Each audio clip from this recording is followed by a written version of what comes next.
and as a little 7-year-old kid, I would just let my imagination go.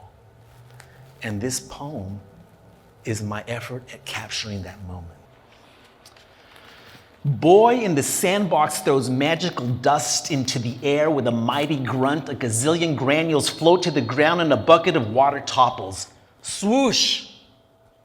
Rushes like a river into the desert, bringing to life a king and queen with knights and horses around a moat guarding the castle.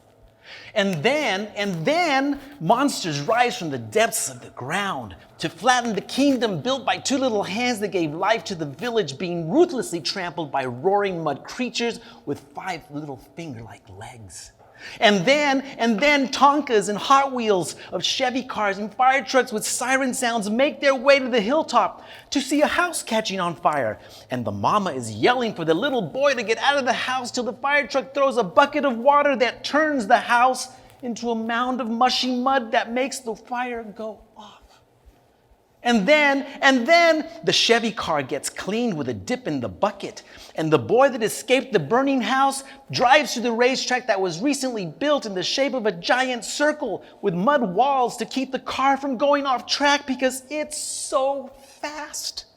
And then the firemen's stand by the fire truck to make sure the car doesn't catch fire like they do on TV, but it's too late because the car catches fire when it hits the mud wall. And then the fire truck rides into the middle of the track, crashing through the wall with a big explosion whispered into the dirt as more water pours from the water hose till gooey magic mud turns off the fire. And then the spittle rains on the track because the fire truck's muffler is so very loud. But in order to get back to the fire station, they have to fly over the king's village that was recently destroyed. And then the firemen's can rest after a very long day because they're tired, hungry, and thirsty. And it's time to eat. And they have mud all over their boots, pants, and shirts. And their mamas are going to give them a hug and tell them to go take a bath before they go to sleep.